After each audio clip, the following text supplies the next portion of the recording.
It's been a while since I've been on YouTube, so welcome back to my channel. I just wanted to show you guys some new adjustments that I've made to my investment journey, and I feel like I start a new investment journey every few months, but here's another one using Fidelity. So as you all know, most of us received a $1,200 stimulus check, and I took $1,000 of that and put it into the stock market. And as you can see right here, it's back at $1,200. So I made $200 so far in the stock market. I invested it the week after I got it, which was April 24th of this year. If you're not new to my channel, you know that I was doing an experiment with M1 Finance. I just like to get my feet wet and try a whole bunch of different things. There is a link though to M1 Finance in this description box because why not? There's a few links. There's links to M1 Finance, Acorns, and Stash if you guys are into starting your investment journey. And I'm going to show you guys what I did with my stimulus check this year. So right now we're in the full view. So we're going to go to accounts and trade, and we're going to go to my portfolio on Bank of Nova Scotia. I still think it's a good investment to get into right now because it's nowhere near the highs. But with that being said, I'm not a financial advisor or, professional. So just remember that with investing, there is risk. So don't just do things because you see me doing it. Do your due diligence and be sure that you really want to get into this before you do. I think it's a good bank. It's been paying a dividend for a really long time, and that's one of the reasons why I bought it. And when you click on this, it basically gives you all of the information that you want, basically the quote, if you will. So I'm going to get paid a 90-cent dividend in July, and it's 90 cents in Canadian dollars, which is about probably 70 or so cents in American dollars. So that's one thing also to keep in mind. I also bought Clorox. Whenever the market is down, Clorox goes up. And then when it's up, it goes down and vice versa. So on Friday, I actually lost $6. But total, I'm still up $1.48. And you know what? I'll take it. So I bought this at $196.09, which to me is still really high because as you can see on this side here, 144 was below. So I didn't get in when it was at its lowest. Better than nothing though. And then Chevron, it went up $4.53 on Friday.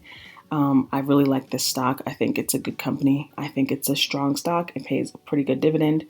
And I'm up $19 on this stock, which I am not complaining about. So I'm glad that I got in when I did. I got in at $81.37. The low was $51.60. So I think I did pretty good.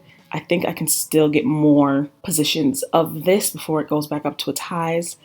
The only reason why I'm not getting more positions at the moment is because I am focusing on maxing out my Roth IRA. So the next one is Fortis. This is also a company that's not in America. I did just get a dividend from this as well. I have 1.008 shares because I'm reinvesting my dividends. And I did just get paid a dividend. So it's going to be very slow growth if I don't add more money into these. But for the time being, I'm just letting the dividends reinvest themselves. I got in at $38.35. Okay, and then we have HQH, which is a healthcare ETF. And they have a lot of different stocks within this one stock. And I just got it because I was really into the price, if I'm going to be honest. I like the price. I like the holdings that it did have. And I didn't want to necessarily buy the holdings that it had individually because they were a little more expensive.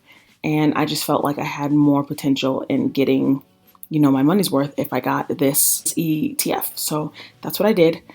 I got into it at $18.88 per share. And now it's at $20.91. I do believe it's going to go higher, especially with all of this work towards a vaccine and etc. So this is kind of a speculative pick, but at the same time, it's well diversified. And we have Iron Mountain here. The industry that I work in uses this company for our paper shredding. So I already knew of it. I like the dividend that it pays, and it's pretty affordable. So I've been waiting for it to go under $30 forever so that I could buy it. And I was able to get in at $25.01. We're up $14, which is amazing. And then you've got Medtronic. This is one of the stocks that I was invested in when I was doing M1 finance experiments about a year ago. And I really like this company. I didn't think I would ever get another chance to get in to this company. I remember last time I invested in it, it was pretty low, but I was getting fractional shares with M1. Now I have one full share, which is fine by me. I got in at $96.70, and now it's at 102. So I'm up $5.34. I'll take it.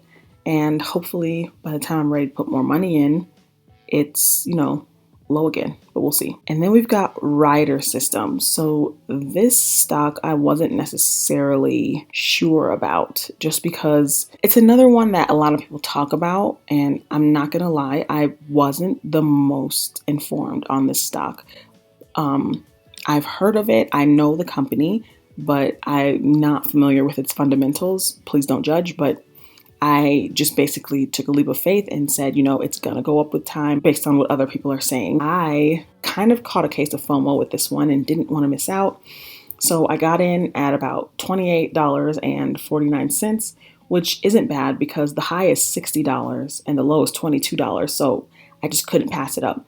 So I did that, and now it's worth $42. So, I'm up $14.25 total, and it went up $2 this past Friday. So, I guess it was a gamble that has the potential to pay off. Next is Raytheon. I never in my wildest dreams thought that I would be able to get into this position at the time that I did, just because I'm used to it being on the edge of $100. And I know that with stocks, you want to focus on quality and not quantity. But when things are expensive and I want more than 5 stocks, it makes it hard for me to part with the money. That's still part of my semi-scarcity mindset that I'm trying to get over. I definitely don't plan on selling it anytime soon. So I feel really lucky to have Raytheon. And then next is the biggest steal that I think I got,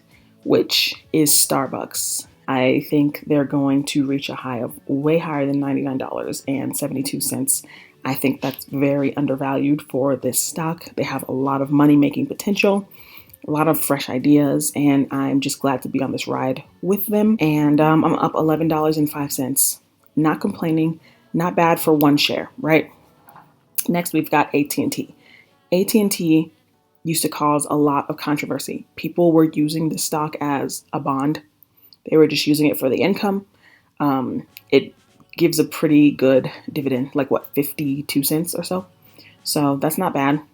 That's why I was interested in it in the first place. People seem to disregard it in a way that they disregard Ford. Ford gives, special dividends, and they have an all right dividend for their price, but people don't necessarily always take it seriously as a company. And that's what I thought T was as well. I was a very immature investor, but then it shot up to like almost $40, and I had the biggest case of FOMO because at one point I had about 15 shares of it, and then I sold it.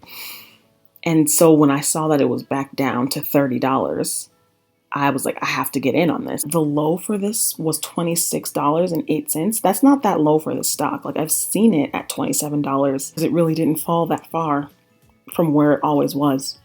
$4 from where it was, like 30, 31 for a while. That's a strong company. So I think it's only up from here, and I'm glad that I'm in it. UTG, which is one of my favorite ETFs. It's a utility ETF, and it's a monthly dividend, so that's cool. I like the income that it produces. I like the growth potential that it has, and I also like that, it's not necessarily a growth stock, right? But it still has growth potential. So I got it at $29.44, but I bought 8 shares of it. So I am up actually $49.51. So as you can see, my total gain, $145.17. My portfolio was up 13.76%, which is amazing. I don't really believe in timing the market, but like when you see an opportunity, whatever you have, just put it in there. Will the market go down again soon? Maybe. We don't know when, but yeah, it will. And I just feel like being in a position, even if it's just one share, is better than, you know, watching it all pass you by. So that's where my portfolio is right now. So on April 30th, I got a dividend from UTG. It was $1.44.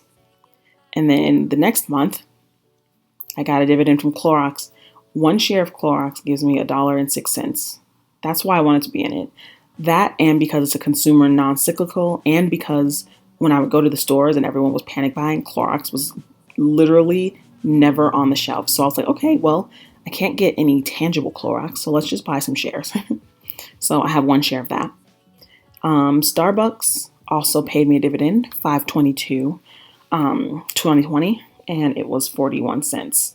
And then that's when my reinvestment started to actually kick in. So I wasn't having to buy things outright. It was doing it for me. So it just reinvested it for me. And then $5.29, I got another dividend from UTG. It was $1.45. So my reinvestment, my dividend is already up 1 cent. And who would expect to see compound interest that quickly, right? I know it's just 1 penny, but I've done nothing to earn it. So when I saw that, I was like, hey, that's pretty cool. And then it reinvested it for me. And then the newest one that I got was from Fortis, and I got a dividend of 35, but then I had to pay a 5-cent foreign tax fee. So they took 5 cents out. That's all the dividends that I've gotten so far. My individual portfolio dividends so far, right? So I have them all listed out here and how many shares I have. I don't have the cost basis. I'm not necessarily concerned with that. MDT has increased their dividend to 54 cents. And then Clorox increased theirs to $1.11. So the first dividend that I got from Clorox was $1.06. So it went up 5 cents, which to some might not seem like that much, but imagine having 100 shares of Clorox and then the dividend goes up 5 cents. And if you're reinvesting your dividends, that's more that you're getting with your reinvestment. $4.66 total. That's where we're at right now. I got one payment in May just because of when I got into the market, and then, or in April. And then in May, I got 3. And then June is my first full month of payments. So I'm expecting 6 payments in June, and then 4 in July, and 4 in August. And then it'll just keep doing that. 644, 644. I'm going to wait a month before I show you guys how the portfolio is doing, just because I'm not necessarily looking at it that much. It's so small right now, and I'm getting pennies to the dollar right now. So there's really nothing to watch. But once we start picking up some momentum and we're able to be more speculative with our spending, then that's when I will be showing you guys more in this portfolio. So what holdings do you think I should buy? Because this stock portfolio, it's like one of 4 different ones that I have. So this is purely for fun. This is purely to do with you guys. It's my smallest portfolio, so I'm okay with, buying and seeing what happens. Basically, this is fun to me. So let me know what stocks you guys think I should invest in the comments below, and I will get back to you in the next video. Thanks for watching. Goodbye.